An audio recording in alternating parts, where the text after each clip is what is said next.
नमः संस्कृताय।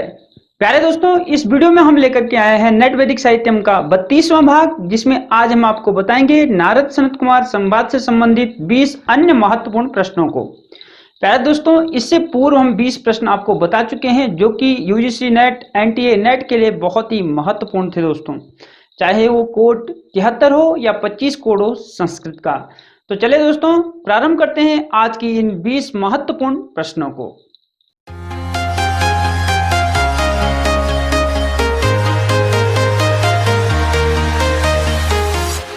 प्रारंभ करते हैं दोस्तों 20 महत्वपूर्ण इन प्रश्नों को।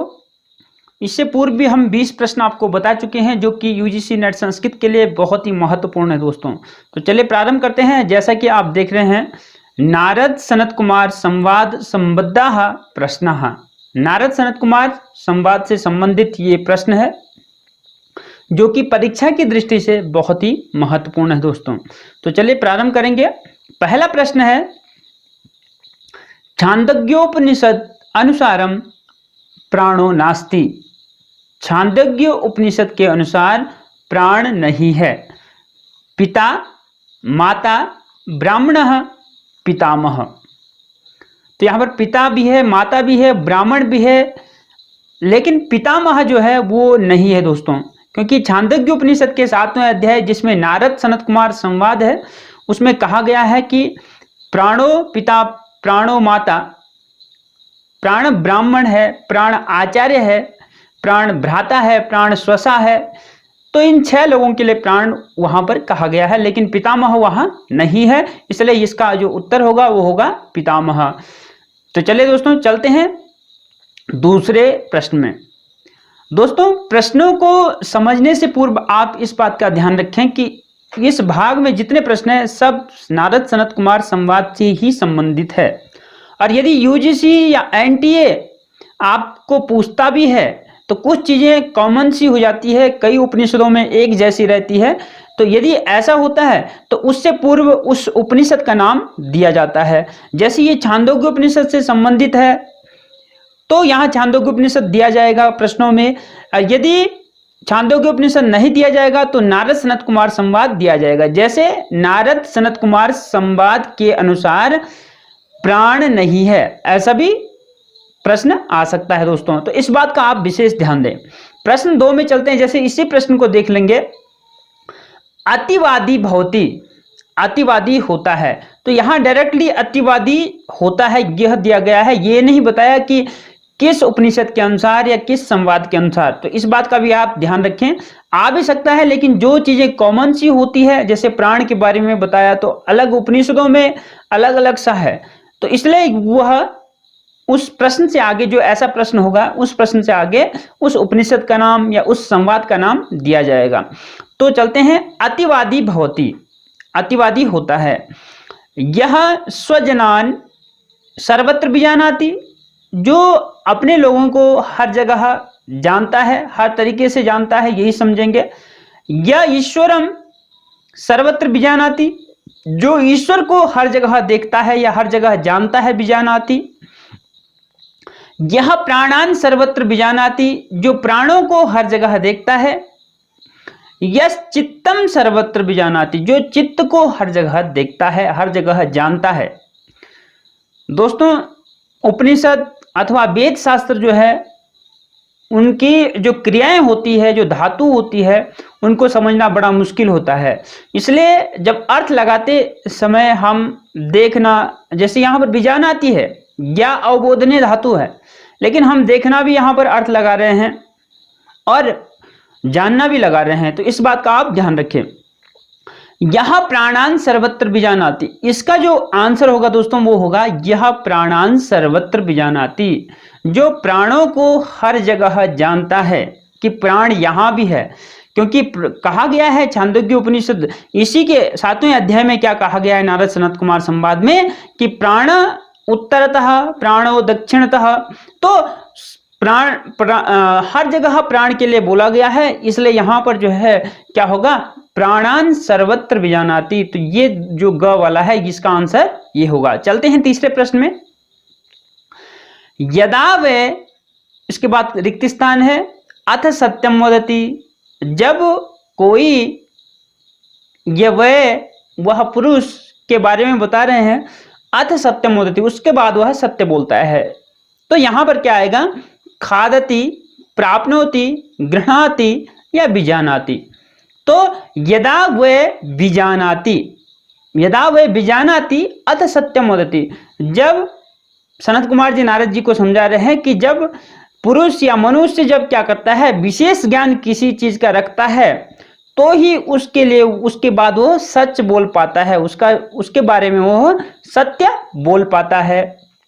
तो पहले वो उसके बारे में जानता है, तभी जाके उसके बारे में सत्य बोलता है। तो इसका आंसर जो होगा वो होगा बीजानाति। तो चलते हैं दोस्तों चौथे प्रश्न में। प्यारे दोस्तों, यदि आपको इन सबको अच्छी तरीके से समझना है तो नारद सनत कुमार संवाद से संबंधित 11 वीडियोज बनी है दोस्तों, उनको आप डिस्क्रिप्शन में जाकर के देख सकते हैं। तो चलते हैं अभी चौथे प्रश्न में। किम सुखम, सुख क्या है?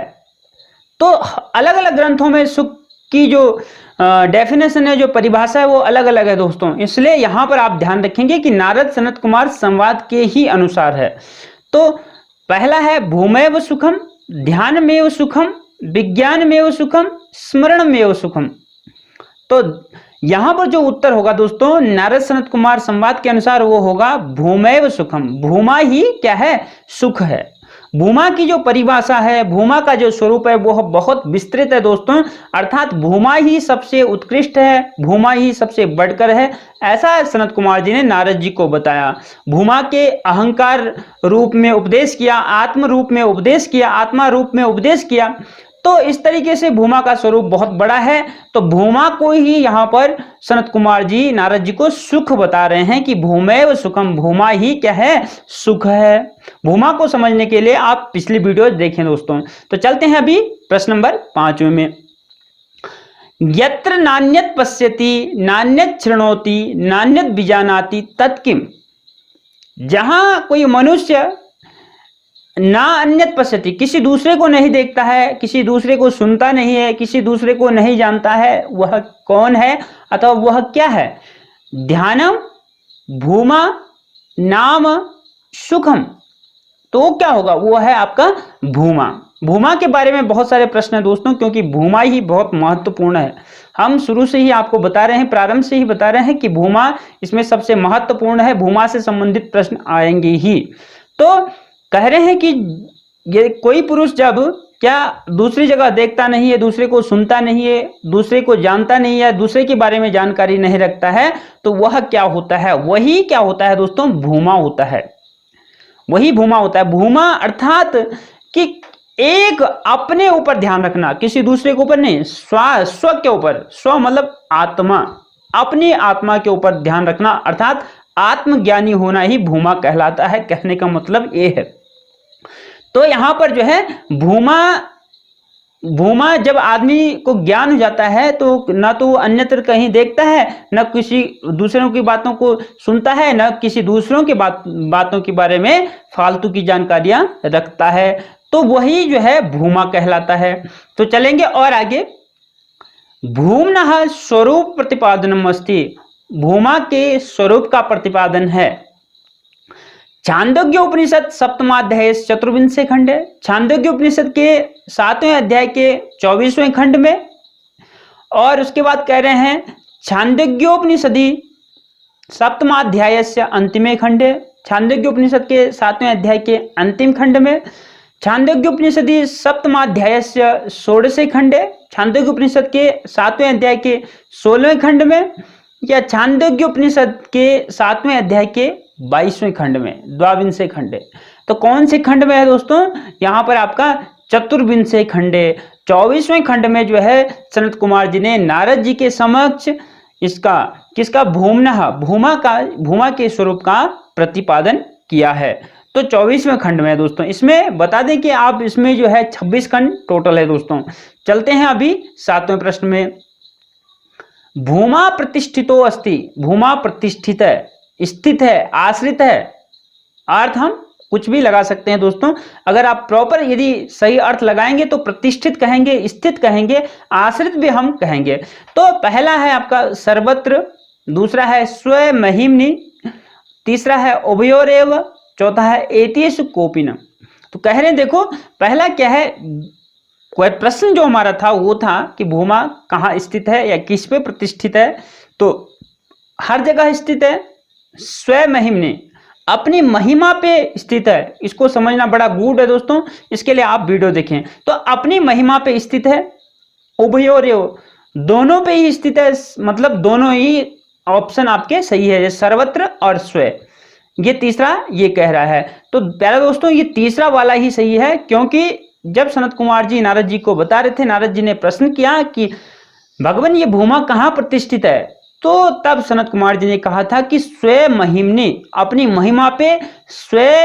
अब फिर कहा कि न महिम्नीति, फिर ये कहा कि महिमा पे भी नहीं है, अर्थात उसका मतलब ये था कि महिमा पे भी है और हर जगह विद्यमान है, हर वस्तु में भूमा है। तो दोनों ही उत्तर सही होंगे, पहला भी और दूसरा भी। तो ये तीसरा वाला उभयोरेव ये आपका सही होगा। उसके बाद चलते हैं दोस्तों 8वें प्रश्न में। 8वें प्रश्न में चलते हैं। नारद सनत कुमार संवादानुसारम गो अश्वमिह वर्तते।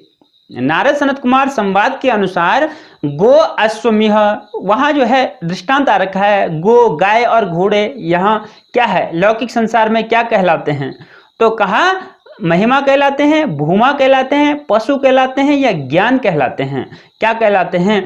तो उसके अनुसार दृष्टांत के अनुसार दोस्तों महिमा, ये यहां पर गो और अश्व क्या कहलाते हैं, महिमा कहलाते हैं। तो पहला वाला आपका उत्तर सही होगा। उसके बाद चलते हैं 9वें प्रश्न में। अहमेवाधस्तात् अहम उपरिष्टात् इति इति अहंकारोपदेशेन ज्ञायते। अहमेव उपरिष्टात् अधस्तात्, अर्थात मैं ही नीचे हूं, मैं ही ऊपर हूं, इस अहंकार उपदेश से ज्ञान होता है। किसका ज्ञान होता है, प्राणः, भूमा, आत्मा या ज्ञानम। प्राण का ज्ञान होता है या भूमा का होता है, या आत्मा इससे जानी जाती है या ज्ञानम इससे जाना जाता है। मतलब इस उपदेश से कौन जाना जाता है, भूमा, आत्मा, ज्ञानम अथवा प्राणः। तो यहां पर जो जाना जाता है दोस्तों वो है प्राणः। पहला वाला आपका जो प्रश्न है, वो जो पहला वाला है, सॉरी दोस्तों पहला नहीं होगा, दूसरा वाला भूमा ही जो है, भूमा का ही यहां पर अहंकार उपदेश कर रहे हैं सनत कुमार जी, तो दूसरा वाला यहां पर बिल्कुल सही होगा। तो आंसर आपका होगा दूसरा भूमा, क्योंकि भूमा ही सर्वत्र है। भूमा का उपदेश सनत कुमार जी ने अहंकार के रूप में भी किया और आत्मा के रूप में भी किया था। तो दूसरा वाला इसका भूमा बिल्कुल सही है। चलते हैं 10वें प्रश्न में। भूमा उसके बाद डैश है, क्या है, अमृतम अस्ति, अल्पम अस्ति, औषधि अस्ति या विषम अस्ति। भूमा क्या है, तो सनत कुमार जी ने बताया था कि भूमा क्या है, अमृतम अस्ति, भूमा अमृत है, और उससे भिन्न जो है वो क्या है, अल्प है। जो उससे भूमा से जो भिन्न है, भूमा से भिन्न जो जानता है वो अल्प कहलाता है, तो वो अल्प है। लेकिन इसका आंसर जो होगा वो भूमा क्या है, अमृत है। और आगे चलते हैं दोस्तों 11वें प्रश्न में। ये भूमा से संबंधित सभी प्रश्न बहुत ही महत्वपूर्ण है दोस्तों। 11वें प्रश्न में चलेंगे। यत्रान्यत् पश्यति अन्यत् शृणोति अन्यत् विजानाति तत्किम। जब पुरुष दूसरी जगह या दूसरी बातों को सुनता है और दूसरों को देखता है या दूसरों को जानने की कोशिश करता है या जानता है, विजानाति, वह क्या कहलाता है। तो कह रहे हैं अभी मैंने जो बताया वही है, यहां पर कहा है अल्पम, अमृतम, ध्यानम, विज्ञानम। तो पहला वाला आंसर होगा दोस्तों अल्पम। यहां पर ध्यान देंगे, जब पुरुष किसी दूसरे को देखता नहीं है, सुनता नहीं है, जानता नहीं है, तो वो भूमा कहलाता है, अर्थात भूमा ही अमृत है, तो वो अमृत कहलाएगा।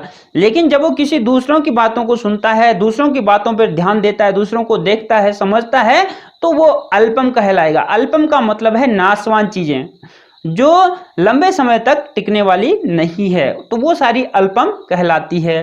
तो वहां इसका जो उत्तर होगा वो होगा अल्पम। चलते हैं 12वें प्रश्न में। यह आत्मरति रात्म क्रीड़ात्म मिथुन आत्मानंद सह। ये पूरा मंत्र वहां से लिया गया है। जो आत्मरति और आत्म क्रीड़ा, आत्म मिथुन, आत्मानंद, मतलब आत्म में ही रति करने वाला, आत्म में ही क्रीड़ा करने वाला, आत्मा के साथ ही मिथुन करने वाला और आत्मा में ही आनंदित होने वाला कौन है? वह कौन है? सह, वह क्या कहलाता है? आगे हम अपनी ओर से जोड़ सकते हैं। तो पहला है विराट भवति, दूसरा है अन्यराट भवति, तीसरा है सर्वराट भवति, चौथा है स्वराट भवति। तो यहां पर देखेंगे दोस्तों, संवाद के अनुसार इसका जो उत्तर होगा वो है स्वराट भवति। विराट भवति विशेष राजा है जिनका, अन्य राट भवति अन्य राजानस्ते, जिनका अन्य कोई राजा है, अपने अलावा कोई औरों को राजा बना रखे हैं, स्वामी बना रखे हैं, औरों की बातों को सुनते हैं, वो अन्य राट है छांदोग्य उपनिषद के अनुसार। उसके बाद सर्वराट, सभी को राजा जिसने बना रखा है वो सर्वराट है। और स्वराट, जिसने खुद अपने आप को, जिसका स्वामी वह स्वयं है, अर्थात जिसकी आत्मा ही स्वामी है, वह क्या है? स्वराट है। तो इसलिए उत्तर जो होगा वो आपका वो होगा स्वराट, जो अपने आत्मा के साथ ही खेलता है, आत्मा के साथ ही रति करता है, आत्मा के साथ ही मिथुन आदि कार्य करता है, आत्मा में ही प्रसन्न चित्त रहता है, वही स्वराट होता है। अब चलते हैं दोस्तों 13वें प्रश्न में। के 6 लोकान प्राप्नुवन्ति, 6 लोकों को कौन प्राप्त करता है? जो नाशवान लोक हैं, जिनका नाश हो जाता है, उन लोगों को कौन प्राप्त करता है?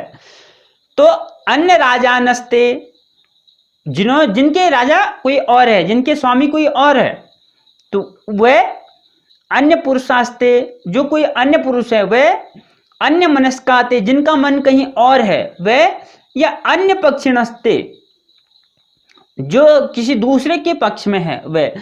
तो हम यहां पर देखेंगे अन्य राजानस्ते, इसका जो उत्तर होगा वो होगा अन्य राजानस्ते, जिनका अन्य कोई राजा है, अपने सिवा अन्यों को जिन्होंने स्वामी बना रखा है दूसरों को, तो वह क्या है? वही 6 लोक को प्राप्त करते हैं। तो ये बिल्कुल ऊपर वाले का क्या है दोस्तों? बिल्कुल इसका विलोम है, क्योंकि ऊपर वाला स्वराट है। स्वराट कौन होता है? जो खुद को ही राजा मानने वाला है, आत्मा को ही राजा मानता है। तो आत्मा को राजा वही मानता है जो आत्मज्ञानी होता है। दूसरों पे निर्भर रहने वाला अन्य राजा ना होता है, जो अन्य राजाओं को मानता है, अन्य राजा हैं जिसके, तो वो दूसरों पे निर्भर रहता है, इसलिए वो 6 लोगों को प्राप्त करता है। तो ये आपका तीसरे का आंसर होगा अन्य राजानस्ते। अब चलते हैं 14वें प्रश्न में। न पश्यो मृत्युम पश्यति न रोगम इत्यनेन अभिलक्ष्यते, न मृत्यु को देखता है न ही रोग को देखता है, और आगे भी था न पश्यति दुखताम, आगे ऐसे था। तो इससे कौन अभिलक्षित होता है? प्रश्न हम खुद बनाएंगे इसमें। प्रश्न इत्यनेन अभिलक्ष्यते, इससे अभिलक्षित होता है सर्वज्ञ, जो सब कुछ जानता है, वेदविद, वेद को जानने वाला, आत्मज्ञ, आत्मज्ञानी, धर्मज्ञ, धर्मज्ञानी या धर्म को जानने वाला। तो यहां पर जो आंसर होगा दोस्तों वो है आत्मज्ञानी, आत्मज्ञ ही इसका आंसर होगा। आत्मज्ञ जब सनत कुमार जी समझा रहे हैं, तो आत्मज्ञ जो होता है, आत्मज्ञानी जो होता है, वो मृत्यु को भी नहीं देखता है, रोगों को भी नहीं देखता है, रोग के जो भाव होते हैं उनको भी नहीं देखता है। आगे भी कई लंबी चौड़ी इसकी व्याख्या है दोस्तों, तो उसके लिए आप कृपया वीडियो को देखें। तो चलते हैं 15वें प्रश्न में। आहार शुद्धो भवति, आहार शुद्ध होने से होता है सत्व शुद्धि ही, ध्रुवा स्मृति ही, बल शुद्धि ही, आत्मशुद्धि ही। तो यहां पर देखेंगे आहार शुद्धो सत्व शुद्धि ही, ये भी 7वें अध्याय में नारद सनत कुमार संवाद में ही बताया गया है दोस्तों। तो आहार की शुद्धि होने पर सत्व शुद्धि होती है। सत्व शुद्धि अर्थात अंतःकरण की शुद्धि होती है। आहार किसको कहते हैं? जिनका हम आहरण करते हैं वो सभी आहार है, चाहे वो शब्द ही क्यों ना हो, शब्द को भी हम अंदर आहरण उसका करते हैं, तो वो भी जो है यहाँ पर क्या हो जाता है? आहार बन जाता है। तो क्या कह रहे हैं कि जब आहार शुद्ध होता है तो सत्व शुद्धि, अंतःकरण अपने आप शुद्ध हो जाता है। अगर अच्छे शब्दों को सुनते हैं तो अंतःकरण अपने आप ही अच्छा हो जाता है, तो सत्व शुद्धि यहाँ पर आएगा। उसके बाद आगे चलते हैं दोस्तों। और जब सत्व शुद्धि हो जाती है तो क्या होता है, ध्रुवा स्मृति। तो स्मृति हमारी अटल हो जाती है, निश्चल हो जाती है। तो इसका जो आंसर होगा वो पहला वाला था। 16वें प्रश्न में चलते हैं। स्मृति लंबे भवति। जब हमें स्मृति प्राप्त हो जाती है, जब हमें स्मरण होना शुरू हो जाता है या स्मृति शक्ति प्राप्त होती है, तो उससे क्या होता है, उससे विद्या प्राप्ति ही, इंद्रियाणाम निग्रह, सत्व शुद्धि ही, अथवा सर्व ग्रंथि नाम विप्रमोक्ष। तो जो आंसर होगा दोस्तों वो है चौथा वाला, सभी ग्रंथियों का क्या हो जाता है, नाश हो जाता है, अर्थात सभी ग्रंथियां खुल जाती है। कई जन्म जन्मांतरों से जो ग्रंथियां हमारी बंद होती है वो खुल जाती है, और जैसे ही वो ग्रंथियां खुलती है, जैसे ही उनका नाश होता है, वैसे ही हम आत्मज्ञानी बन जाते हैं। ऐसा सनत कुमार जी नारद जी को बता रहे हैं। तो ये चौथा वाला इसका आंसर होगा दोस्तों। तो चलिए चलते हैं अभी 17वें प्रश्न में। 17वां प्रश्न है, मृदित कषायः इति कस्मै प्रयुक्तम। मृदित कषाय किसके लिए कहा गया है? तो नारदाय, सनत कुमाराय, अंधकाराय या प्रकाशाय। तो यहाँ पर जो है नारद जी के लिए कहा गया है मृदित कषाय। जब वे आत्मज्ञान हेतु सनत कुमार जी के पास आए थे तो उनके मन में कई शंकाएं थी, माया मोह, ये सारी चीजें उनके मन में थी, तो इसलिए उनको मृदित कषाय वहां पर कहा गया है। तो यहाँ पर नारद के लिए मृदित कषाय कहा गया है। अब उनके जो जितना कषाय था वो सारा मिट चुका है, तो इसलिए मृदित कषाय भी कहा गया है, इसलिए भी मृदित कषाय कहा गया है। और आगे चलेंगे 18वें में, स्कंदः इत्यनेन अभिलक्ष्यते। स्कंद इस शब्द से कौन अभिलक्षित होता है या कौन जाना जाता है? अभिज्ञायते भी लिख सकते हैं दोस्तों, प्रश्न कैसे भी आ सकता है। नारदः, विश्वकर्मा, इंद्रः, सनत कुमारः। तो इसका जो आंसर होगा दोस्तों वो है सनत कुमार। स्कंद के नाम से सनत कुमार जी जाने जाते हैं। ये 26वें खंड की लास्ट जो मंत्र है दोस्तों उसमें विद्यमान है। अब चलते हैं 19वें प्रश्न में। छांदोग्योपनिषदि सप्तमाध्याये खंडाः विद्यन्ते। छांदोग्योपनिषद के 7वें अध्याय में खंड है, तो कितने हैं? षड्विंशति, अष्टाविंशति, चतुर्विंशति अथवा विंशति। तो पहले ही मैंने बता दिया दोस्तों आपको कि षड्विंशति, इसमें जो है 26 खंड है दोस्तों। और आगे चलते हैं 20वें प्रश्न में। तो 20वां प्रश्न क्या है हमारा?